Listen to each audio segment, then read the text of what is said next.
నమస్తే అండి అందరికీ. అందరూ ఎలా ఉన్నారు? అందరూ బాగుండాలి. అందరిలో మనము ఉండాలి. నేను మా అక్క వాళ్ళ ఇంటికి వెళ్ళానని చెప్పి షార్ట్ వీడియోలో పెట్టాను కదండి. ఆ వీడియోకి సంబంధించిన వీడియోను లాంగ్ వీడియో ఇదిగోండి. మా బావగారు ఈయన హాయ్ చెప్తున్నారు. మా యూట్యూబ్ ఫ్యామిలీ అందరికీ హాయ్ చెప్పండి బావ అంటే చెప్తున్నారనమాట. ఇంకా ఇక్కడ అక్క వాళ్ళ ఇంటి దగ్గర తులసమ్మ చెట్టు బాగా చక్కగా ఉంది నిండుగా. అక్క ఏమందంటే పొద్దున్నే పనులవి నేను చేసేస్తున్నానమ్మా, నువ్వు స్నానం చేసేస్తావు కదా ఎలాగో, ఇంకా పూజ కూడా చేసేయంటే సరే అక్క అని చెప్పి పూజ చేసేస్తాను అని అన్నాను. ఇక నేను అసలు అక్క వాళ్ళ ఇంటికి ఎందుకు వెళ్ళాను ఏంటి అనేది కూడా ఈ వీడియోలో చూపిస్తాను అని అనబోతున్నాను. చెప్తాను ఎందుకంటే అక్క వాళ్ళే రావాలి అసలు. అయితే వాళ్ళకి ఏంటంటే మాకు మగ్గాలు ఉంటాయి కదా, అక్క వాళ్ళు మగ్గాలు అవి నేస్తారు ఎప్పుడు కూడా. అంటే ఇప్పుడైతే నేయట్లేదు. ఒకప్పుడు బావగారు కూడా సొసైటీలో చేశారనమాట, సొసైటీ మెంబర్గా చేశారు వర్క్. ఇంకా ఆ విధానాన్ని బట్టి అక్క వాళ్ళకి మగ్గాలు ఉండేవి. అంతకు ముందుల అక్క మగ్గం బావగారు నేసేవారు. అలాగే అక్క ఎక్కువగా రాట్నం వెలిసేదనమాట, పొడుగులు అవి చేసేది, ఇంకా అచ్చులు అతికేది, మొలలు అలాంటివన్నీ కూడా చేస్తూ ఉండేదన్నమాట. ఇక దాని గురించి ఈ చంద్రబాబు గారు డబ్బులు వేస్తున్నారు అని చెప్పి ఆగిపోవాల్సి వచ్చింది. అదొకటిను. కరెంటు బిల్లు కూడా వాళ్ళకి 200 యూనిట్ల వరకు ఫ్రీ అంట. 200 యూనిట్లు దాటితే మిగతా కరెంటు కట్టుకోవాలి. వీటన్నిటికీ ఓటీపీ నెంబర్ అది వస్తుంది, మీరు ఎక్కడికి వెళ్ళొద్దు, దగ్గరే ఉండాలి అని చెప్పి అక్క వాళ్ళకి ఇంకా అందరూ కూడా అక్క వాళ్ళ ఊరు చల్లపల్లి దగ్గర, చల్లపల్లికి లక్ష్మీపురానికి దగ్గరలో మధ్యలో ఉంటుంది సాలిపేట అనమాట. అయితే సాలిపేట అయితే శివరామ దుర్గాపురం అని అంటారు. అసలు అయితే పూర్వకాలంలో అయితే అడవి అని అనేవాళ్ళు అంటండి. అంటే ఈ ఊరంతా ఒక అడవిలాగా ఉండేదంట, అందుకని చెప్పి అడవి అని కూడా అంటూ ఉండేవాళ్ళు. ఇంకా నేను మీతో మాట్లాడుతూనే ఇక్కడ తులసమ్మ తల్లిని ఇదంతా చూపిస్తున్నాను కదా. అయితే ఇదిగోండి అక్క వాళ్ళ దొడ్లో అసలు ఎన్ని మొక్కలు ఉంటాయంటే, ఇప్పుడు ఇంకా అక్క వాళ్ళు పిల్లల దగ్గరికి అటు ఇటు తిరుగుతూ ఉండి మొక్కలన్నీ కూడా పాడైపోయి చాలా మొక్కలన్నీ కూడా నిద్రపోయినాయి అనమాట. ఇంకా ఉన్నవరకన్నా వీడియోలో యూట్యూబ్లో పెట్టమ్మా అప్లోడ్ చేస్తాను అంటున్నావు కదా, అవన్నీ కూడా చక్కగా వీడియో తీసుకుని అప్లోడ్ చేసుకో యూట్యూబ్లో అని చెప్పి చెప్తుందనమాట.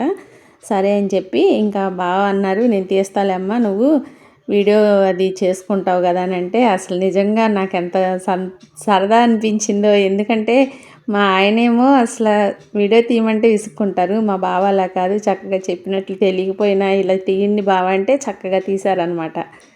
ఇదిగోండి ఇంకా ఇక్కడేమో తమలపాకు చెట్టు, పెద్ద చెట్టు అనమాట. ఇది ఏంటంటే అంతకు ముందర మనీ ప్లాంట్ మొక్క ఉండేది, అది తీసేసి ఇక తమలపాకు చెట్టు ఎలాగ వస్తుంది కదా అని చెప్పి ఇక ఈ మొక్కనైతే ఉంచేశారు. పెద్ద వేప చెట్టు చాలా కొమ్మల వరకు నరికేస్తారు. ఎందుకంటే ఇంటి మీద పడిపోయి ఇల్లంతా కూడా పాడైపోయి ఆకులు అవి పడుతుంటే అక్క కూడా చాకిరంతా చేయలేక చాలా విసుగొచ్చేసేదనమాట తనకి.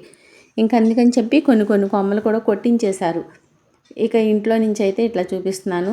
ఈ ఇటు రోడ్డు వైపుకి అనమాట, పడమర ఫేస్ వస్తుంది. పక్కనే కూడా స్కూల్ ఉంటుంది, వీళ్ళకి మామూలుగా ఉండదన్నమాట సందడి. ఇంకా ఇదంతా తీయమ్మ ఇల్లంతా ఒకసారి చూపించు అని అంటున్నారు మా బావ కూడా. మా అక్క వాళ్ళ పెళ్ళికి నేను చాలా చిన్నపిల్లనండి, 5 సంవత్సరాలు ఉంటాయంట. మా అక్క అంటూ ఉంటుంది, నా పెళ్ళి ఇప్పటికి 45 సంవత్సరాలు అమ్మ అని చెప్తూ ఉంటుంది, నువ్వు చిన్నదానివి అని అంటూ ఉంటుంది అనమాట. ఇదేమో బందర్ రోడ్డు, ఇప్పుడు నేను చూపిస్తున్నాను కదా, పిల్లలు నడిచి వస్తున్నారు స్కూల్కి. పక్కనే అక్క వాళ్ళ ఇంటికి ఆనుకుని ఒక ఇల్లు ఉంటుంది, ఆ ఇంటి పక్కనే ఇంకా స్కూల్ అన్నమాట. చాలా సందడిగా ఉంటుంది అనమాట. ఇంకా అంతకు ముందలైతే ఈ గోడది ఏమీ లేకపోతే ఇంకా చాలా అందంగా కనిపించేది. ఇప్పుడు ఈ గోడ కట్టడం, మూసుకుపోవడం, స్కూల్ కూడా కొంచెం రోడ్డు మీదకి వెళ్తే కనిపిస్తుంది. చూపించాను కదా, అటువైపు ఉంటుంది ఇంకా స్కూల్. ఇదిగోండి ఇటేమో ఉత్తరం వైపు అనమాట. ఎక్కువ ఖాళీ అట్టి పెట్టేశారు, ఎక్కువ ప్లేసే ఉంటుంది కాబట్టి ఇల్లు అది కూడా కొంచెం పెద్దగానే కట్టుకున్నారు. కానీ పిల్లలు ఇక్కడ ఉండరు. అక్క వాళ్ళకి ఒక అమ్మాయి ఒక అబ్బాయి. అమ్మాయి వాళ్ళేమో బెంగళూరులో ఉంటారు, అబ్బాయి వాళ్ళేమో వైజాగ్లో ఉంటారనమాట ఉద్యోగరీత్యా. ఇంకా అక్క వాళ్ళు పిల్లల దగ్గరికి అప్పుడప్పుడు తిరిగి వస్తూ ఉంటారు. మా బావగారికి అయితే ఈ మధ్య చాలా తేడా చేసింది. ఆయన అయితే ఇక ఎక్కడికి డాక్టర్లు కదలకూడదు, వెళ్ళకూడదు, మీరు వెళ్తే వాతావరణం తేడా వస్తే మళ్ళీ ఇబ్బంది పడతారు అని అంటున్నారని చెప్పి పిల్లల దగ్గరికి కూడా ఎక్కడికి వెళ్ళట్లేదు. అసలు నా దగ్గరికి కూడా రావడానికి తక్కువైపోయింది. అందుకని చెప్పి ఇక ఎలాగో చాలా రోజులయిందమ్మా నువ్వన్నా రామ్మా రామ్మా అని చెప్పి ఫోన్లు చేస్తుంది. ఇక చూడాలనిపిస్తుందని. సరే పెద్దవాళ్ళు వాళ్ళు రాలేకపోయినా మనం వెళ్ళాలి కదా అని చెప్పి ఇక నేను కూడా ఒక రోజులో వెళ్ళొచ్చేద్దాంలే అని చెప్పి వచ్చానన్నమాట. వస్తే ఇంకెంత సంతోషం అయిపోయిందో మా అక్క బావకు అనమాట. నేను వచ్చాను కదా, ఇంకా నువ్వు శ్రావణ శుక్రవారం వరకు వెళ్ళే పనే లేదు అని చెప్తుంది. లేదు లేదు అమ్మో శ్రావణ శుక్రవారమా ఏమన్నానా, నేను వెళ్ళి ఇంట్లో నేను పూజ అది చేసుకోవాలి కదా అక్క, కాకపోతే రేపు వెళ్ళిపోతానులే అని అంటే, కాదులే అమ్మ ఉండు, ఎల్లుండి పొద్దున్నే బస్సు ఎక్కేసి బావ పొద్దున్నే తెల్లవారుజామున బస్సు ఉంది ఊళ్ళో బస్సు, ఆ బస్సుకు పంపించేస్తారు వెళ్దుగానిలే అని అంటే, ఇక ఈయన ఫోన్ చేసి ఈరోజే వచ్చేస్తానని చెప్పి వెళ్ళావు, రేపు దాకా ఉంటానంటున్నావు అని అన్నారు. మరి ఏం చేయను, ఇక ఉండాల్సి వస్తుందిలే, ఒక్క పూటకే కదా ఎలాగోలా అడ్జస్ట్ చేసుకోండి అని అంటే విన్నారు. ఈయన కూడా వచ్చేవారే, ఆయనకి డ్యూటీ ఉందని చెప్పి ఇంకా రాలేదనమాట. నువ్వు వెళ్ళొచ్చేసేలే అని చెప్పి నన్ను పంపించారు. ఇంకా పూజ అది చేసేసి బయట కూడా తులసి దగ్గర దీపారాధన చేసి ఇలాగైతే వీడియో తీసుకున్నాను. మా బావగారే తీస్తున్నారులేండి వీడియో కూడా. ఇంక ఇప్పుడు బావను కూడా పిల్లలు ఏమి చేయనివ్వట్లేదు, నువ్వేమి చేయొద్దు, జాగ్రత్తగా ఆరోగ్యాన్ని కాపాడుకుంటూ ఉండి మీరు జాగ్రత్తగా ఉండి మమ్మల్ని టెన్షన్ పెట్టకుండా ఉండండి అని చెప్పి పిల్లలు కేకలేస్తున్నారు ఏమన్నా చేద్దామన్నా కూడా. అంతకుముందులో షామేనా షాప్ అది మెండింగ్ చేసేవాళ్ళు, ఇంకా ఆ షాప్ అంతా కూడా వేరే వాళ్ళకి ఇచ్చేసారనమాట, తీసేశారు ఇంకా షాప్ కూడా. ఇక జాగ్రత్తగా మందులు అవి వేసుకుంటూ చాలా తేడా చేసింది బావగారికి. ఇంకా మందులు అవి వేసుకుంటూ ఆరోగ్యాన్ని కాపాడుకుంటూ చాలా జాగ్రత్తగా ఉంటున్నారనమాట అక్క బావ ఒకరికి ఒకళ్ళు. పూజ చేసేసాను బావ, మీరు కూడా దండం పెట్టుకోండి అని అంటే ఇక బావ కూడా దండం పెట్టుకున్నారు. ఇంకా నేనేమో బయటికి వెళ్ళి తులసమ్మ దగ్గర కూడా ఇట్లాగా పూజ అయితే చేశాను. అసలు ఎంత బాగుందో నాకు ఇక్కడ తులసమ్మ దగ్గర అంటే నా ప్రాణం లేసి వస్తుంది అనమాట. ఎందుకంటే నా ఇంట్లో కూడా అక్కడ తులసమ్మ తల్లికి ఎక్కువగా ఎండ రాకుండా కుండీలో పెడితే బాగానే ఉంటుంది, కానీ నేను పెట్టుకోవాల్సిన చోట పెట్టుకోవాలనుకుంటే మాత్రం అసలు రావట్లేదు.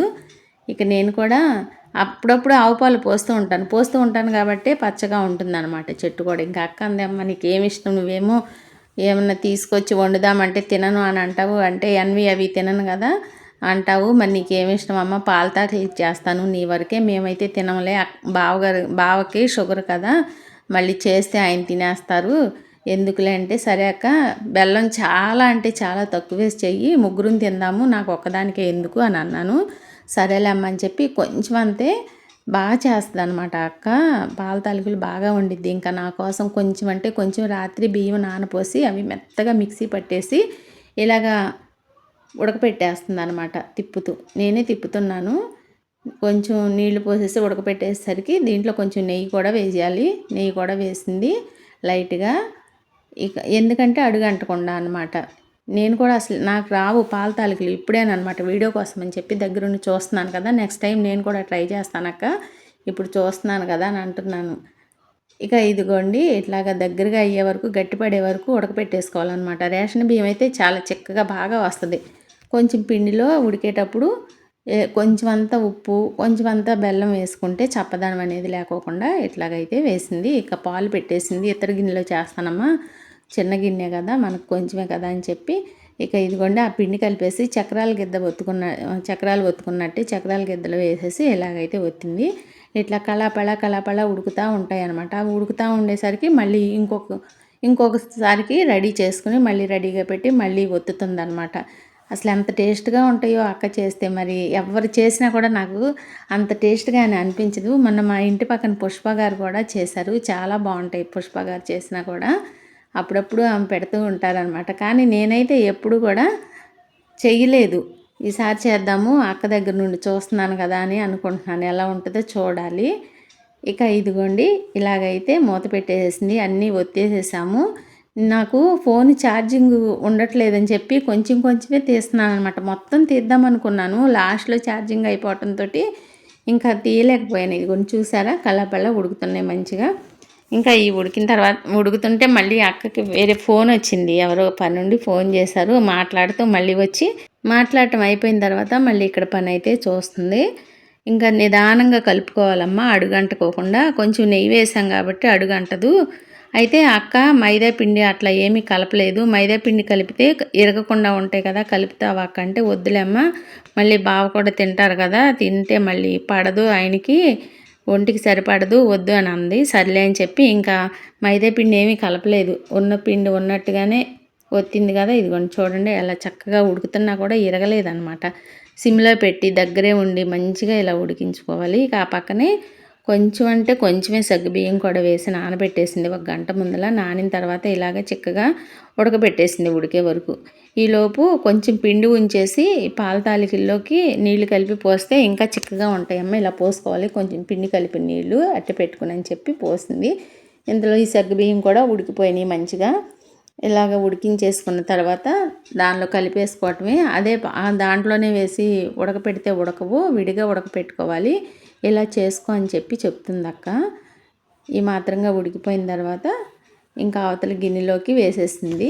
అక్క వాళ్ళ అత్తగారి కుటుంబం చాలా పెద్దదండి. 4 అన్నదమ్ములు, 5 అక్క చెల్లెళ్ళు, మొత్తం కలిసి 9 మంది. ఆ రోజుల్లో అంత పెద్ద కుటుంబంలో ఇచ్చినా కూడా మంచిగా అందరూ కూడా కలిసే ఉండేవాళ్ళు. ఎలాంటి తగాదాలు ఎట్లాంటివి ఉండేవి కాదు. ఇప్పుడు ఇంకా వీళ్ళిద్దరే అయిపోయిన తర్వాత సామాన్లన్నీ మొత్తం తీసి మూట కట్టేసేసి, అమ్మాల్సినవి అమ్మేసేసి, తీసేయాల్సినవి తీసేసేసి ఇంక వీళ్ళిద్దరి వరకే అట్టి పెట్టుకున్నారనమాట. ఎక్కువ ఉన్న కాడి నుండి నేను చేయలేకపోతున్నానమ్మా, పెద్దావిడైపోయారు కదా, ఇంకా అందుకని చెప్పి ఇంకా నేను చేయలేకపోతున్నానని చెప్పి తగినంత వరకే వాళ్ళకి ఎంత అవసరమో అన్ని సామాన్ల వరకు అట్టి పెట్టుకుని ఇలాగ జాగ్రత్తగా అయితే ఉంటున్నారు. పిల్లలు కూడా అదే చెప్పారు. అసలు పిల్లలు మా దగ్గరికి వచ్చేయమంటారు. వద్దమ్మా మేము రాము, వచ్చినా అక్కడ ఉండలేము, మేము ఇక్కడే ఉంటాము, మాకు ఆరోగ్యాలు బాగున్నంత వరకు, ఆ తర్వాత సంగతి తర్వాత అని చెప్పి అంటూ ఉంటుంది. ఇక ఇదిగోండి బెల్లం పాకం కూడా కరగబెట్టేసేసింది పాల తాలికల్లో వేయటానికి. ఈ కరిగిన బెల్లం చల్లారిన తర్వాత వేసేసేయటమే. ఇంకా చూపించేదాన్ని మొత్తం వీడియో. ఛార్జింగ్ అయిపోయింది, ఇంక వీడియో తీయటానికి లేదు. నా ఛార్జర్ ఏమో తీసుకెళ్ళలేదు, ఇక్కడ ఉన్న ఛార్జర్ ఏమో అడ్జస్ట్ అవ్వట్లేదు. ఇంకా ఈ మాత్రంగా పాకం పోసేసి మంచిగా తిప్పేసి కొంచెం ముద్దపప్పు కూడా వండింది. ఆ తర్వాత ఏమో ఇలాగ వేరుశెనగ గుళ్ళు కూడా వేపుతుందనమాట. వేరుశెనగ గుళ్ళు వేసుకుంటే పాల తాలికల్లో చాలా బాగుంటాయి.